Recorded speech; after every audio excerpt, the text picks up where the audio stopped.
السلام علیکم ورحمۃ اللہ وبرکاتہ۔ ناظرین حضرات، ایک بار پھر ہم آپ کے سامنے حاضر آئے ہیں۔ اس سے پہلے ہم نے گفتگو کی تھی کہ زکوٰۃ کس پر فرض ہے اور کتنے مال میں کتنی زکوٰۃ دی جائے گی۔ آج ہم بحث کریں گے کہ مصارف زکوٰۃ کون ہیں۔ شریعت میں کسے زکوٰۃ دینے کا حکم ہے اور کنہیں زکوٰۃ دینے سے ہماری زکوٰۃ ہمارے ذمے سے اتر جاتی ہے اور ہم زکوٰۃ جیسے فریضے سے سبکدوش ہو جاتے ہیں۔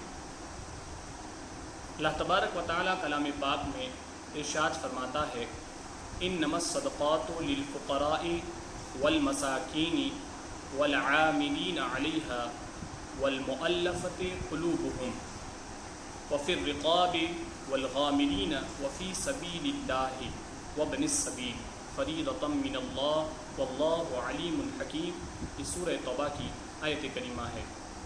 اللہ تبارک و تعالیٰ ارشاد فرماتا ہے کہ صدقات فقراء اور مساکین کے لیے ہیں اور ان لوگوں کے لیے جو زکوٰۃ کی رقم کو وصول کرتے ہیں اور جن کے قلوب کی تالیف مقصود ہے، اور گردن چھڑانے میں یعنی کہ غلام کو آزاد کرنے میں، اور تاوان والے کے لیے، اور اللہ کی راہ میں اور مسافر کے لیے، یہ اللہ عز و جل کی طرف سے مقرر کردہ ہے اور اللہ عز و جل علم و حکمت والا ہے۔ یہ آیت کریمہ ترجمہ تھا۔ اس آیت کریمہ میں اللہ رب العزت نے ایسے 8 لوگوں کو شمار کرایا کہ جنہیں ہم زکوٰۃ کی رقم دے سکتے ہیں۔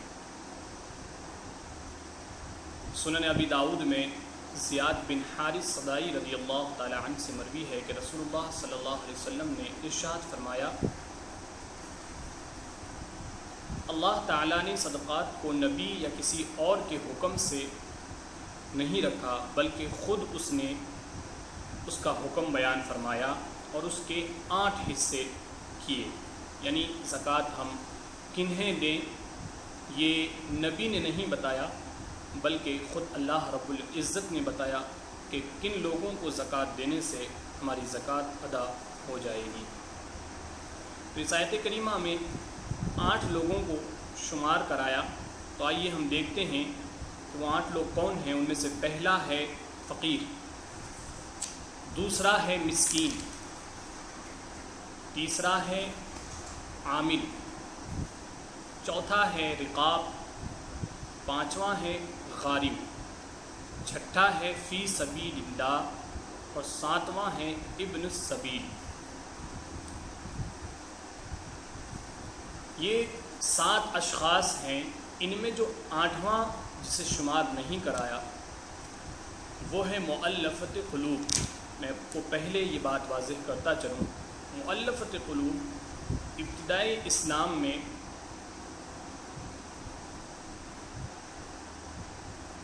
مؤلفۃ قلوب کو زکوٰۃ دی جاتی تھی۔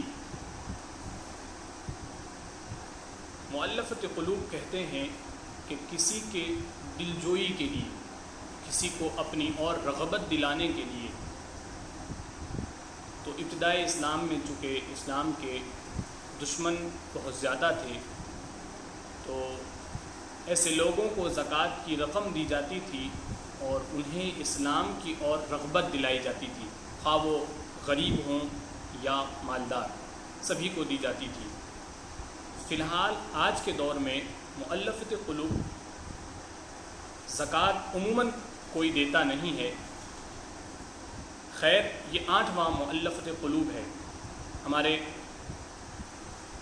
علماء نے اس پر بہت گفتگو کی ہے۔ خیر، ہم اس گفتگو میں نہ پڑھتے ہوئے آگے بڑھیں تو پہلا ہے فقیر۔ فقیر کہتے ہیں وہ شخص جس کے پاس کچھ ہو مگر نہ اتنا کہ نصاب کو پہنچ جائے۔ فقیر ایسا شخص جس کے پاس زندگی بسر کرنے جتنا سامان موجود ہو، اس کی ضروریات کے سامان، کپڑا وغیرہ، یہ سب چیزیں موجود ہوں، لیکن اتنا بھی نہ ہو کہ اس کا جو مال ہے وہ نصاب تک پہنچ جائے۔ دوسرے نمبر پر ہے مسکین۔ مسکین وہ ہے جس کے پاس کچھ نہ ہو، یہاں تک کہ کھانے، بدن چھپانے کے لیے بھی کوئی سامان اس کے پاس موجود نہ ہو، ایسے شخص کو مسکین کہتے ہیں۔ یہاں میں آپ کو یہ بات بھی واضح کر دوں کہ مسکین کے لیے سوال حلال ہے، جبکہ فقیر کے لیے سوال کرنا جائز نہیں ہے۔ جی، فقیر کو اس بات کی اجازت نہیں ہے کہ وہ اوروں سے سوال کر کے اپنی ضرورت کو پوری کر سکے، جبکہ فقیر کے بدلے فقیر کی بجائے فقیر کو یہ جائز نہیں ہے کہ وہ سوال کرے، جبکہ دوسری طرف مسکین کے لیے یہ حلال ہے کہ وہ اوروں سے سوال کر کے اپنی ضرورت کو پوری کر سکتا ہے۔ تیسرے نمبر پر ہے عامل۔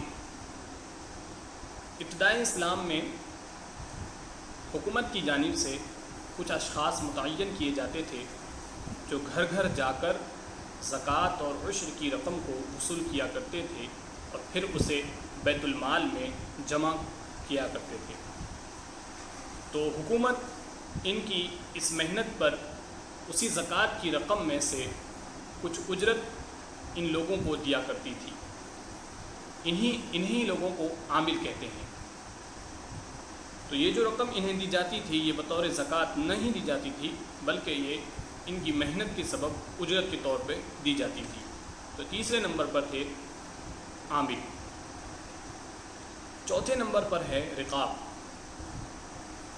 یعنی پہلے زمانے میں ہر ملک میں یہ رواج تھا کہ ہر گھر میں غلام ہوا کرتے تھے۔ پہلے جو جنگیں لڑی جاتی تھیں ان جنگوں میں جنہیں شکست ملتی تھی اور شکست کھائے لوگ جب جیتنے والی قوم کے ہاتھ لگ جایا کرتے تھے تو جیتنے والی قوم، فتح پانے والی قوم شکست کھائی ہوئی قوم کے مال و سامان پر بھی قبضہ کر لیتی تھی، یہاں تک کہ ان کی جانوں پر بھی قبضہ کر لیتی تھی اور انہیں غلام بنا کر اپنے گھروں میں لوگ رکھا کرتے تھے، ان سے اپنے کام کاج کروایا کرتے تھے۔ یہ ابتدائی اسلام میں بھی یہی دور تھا۔ جب اسلام پھیلا، اسلام کی روشنی دنیا کے کونے کونے تک پہنچی تو اسلام نے اس چیز کو غلط ثابت کیا اور غلامی کی زنجیروں کو اسلام نے کھلوایا، کئی طریقوں سے کھلوایا، جسے فکر ہوتی، جسے سمجھ ہوتی، انہوں نے اپنے غلام کو بغیر کسی اجرت کے، بغیر کسی معاوضے کو آزاد کر دیتے تھے۔ اور جو معاوضے پر آزاد کرنے کو راضی ہوتے، یعنی غلام سے کہتے کہ میں تجھے آزاد کر دوں گا لیکن تم مجھے اتنی رقم لا کر دے، تو ایسے غلام کو اس زمانے میں ایسے غلام کو زکوٰۃ کی رقم دینے کا حکم ہوا کہ زکوٰۃ کی رقم اسے دے دی جائے تاکہ وہ اپنے آقا کو یہ رقم دے کر اپنی آزادی کروا لے۔ اسی کو کہتے ہیں رقاب، یعنی ایسا شخص جو کسی کی غلامی میں ہے اور آزاد ہونے کے لیے اسے ایک بھاری رقم دینی ہے تو اسے ہم زکوٰۃ کے پیسے دے سکتے ہیں اور وہ اپنی اس زکوٰۃ کی رقم سے وہ اپنی آزادی کو کروا سکتا ہے۔ یہ تھے چوتھا رقاب۔ پانچواں شخص ہے مقروض، یعنی کسی شخص پر اتنا قرض ہو کہ جسے وہ ادا نہیں کر سکتا اور قرض کے بوجھ کے تلے وہ دبا ہوا ہے، تو اسلام نے حکم دیا ہے کہ ایسے شخص کو زکوٰۃ دو تاکہ وہ زکوٰۃ کی رقم سے اپنے قرضے کو ادا کر سکے۔ چھٹا ہے فی سبیل اللہ، یعنی اللہ کی راہ میں خرچ کرنا۔ اس کی چند صورتیں ہیں، علماء کرام نے اس کی کئی ساری صورتیں بیان کی ہے۔ مثلا کوئی شخص محتاج ہے کہ جہاد میں جانا چاہتا ہے، سواری اور زاد راہ کے لیے اس کے پاس خرچ نہیں ہے، سامان نہیں ہے، تو آپ اسے ایسے شخص کو زکوٰۃ کی رقم دے سکتے ہیں جس سے وہ اپنے جہاد کے سامان کو خرید سکے اور زاد راہ کو خرید سکے۔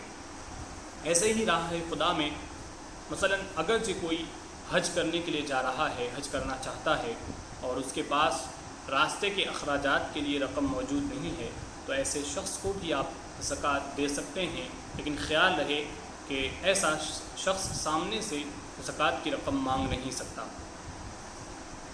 اسی طرح طالب علم کو بھی آپ زکوٰۃ دے سکتے ہیں، یعنی ایسے بچے، ایسے لوگ جو اپنے آپ کو اللہ کی راہ میں وقف کر رکھے ہوں، علم دین سیکھتے ہوں، تو ایسے بچوں کو، ایسے لوگوں کو بھی زکوٰۃ آپ دے سکتے ہیں کہ وہ ان کی اس زکوٰۃ کی رقم سے وہ اپنے اخراجات کو نکال سکیں۔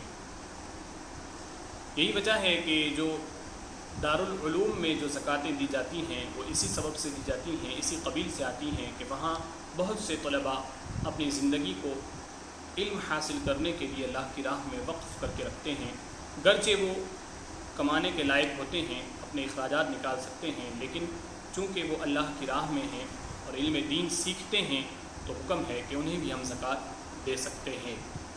ایسے ہی کچھ علماء نے یوں بھی کہا کہ جتنے بھی خیر کی راہیں ہیں، یعنی ایسے لوگ جو اپنے آپ کو اللہ کے لیے وقف کر کے رکھتے ہیں،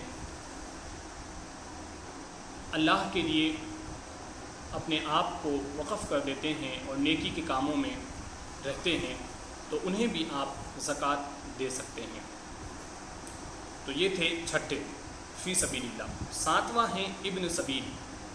ابن سبیل کہتے ہیں مسافر کو۔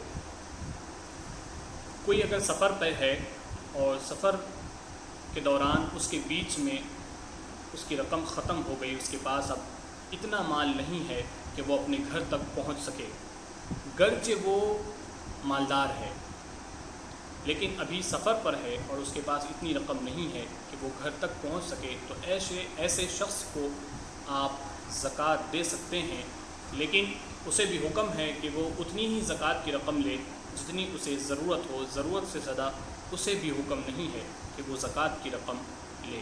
تو یہ 7 اشخاص تھے جنہیں آپ زکوٰۃ دے سکتے ہیں، اور انہیں زکوٰۃ دینے کے بعد آپ ایک اہم فریضے سے، زکوٰۃ جیسے اہم فریضے سے سبکدوش ہو سکتے ہیں۔ اب احناف کے یہاں ان میں سے 7 اشخاص میں سے کسی ایک کو بھی آپ اپنی زکوٰۃ کی رقم دے سکتے ہیں، وہ آپ کے اختیار میں ہے۔ اگر آپ نے ان 7 اشخاص میں سے کسی ایک کو بھی زکوٰۃ کی رقم دی تو آپ کی زکوٰۃ ادا ہو جائے گی، آپ کے ذمے سے اتر جائے گی۔ اور اگر آپ چاہیں تو ان 7 میں سے ہر ایک کو تھوڑا تھوڑا بھی دے سکتے ہیں، وہ آپ کے اختیار میں ہے۔ خیر، یہ تھے مصارف زکوٰۃ جسے ہم نے آپ کے سامنے بیان کیا۔ اللہ رب العزت سے دعا ہے کہ ہمیں اس پہ عمل کی توفیق عطا فرمائے۔ انشاءاللہ تعالی ایسے ہی ویڈیوز آپ کے سامنے فقیر لاتا رہے گا اور رب سے دعا کرتا رہے گا، اور آپ بھی دعا کیجیے گا کہ اللہ رب العزت ہمیں اسلام کے احکامات پر عمل کی توفیق عطا فرمائے۔ السلام علیکم ورحمۃ اللہ۔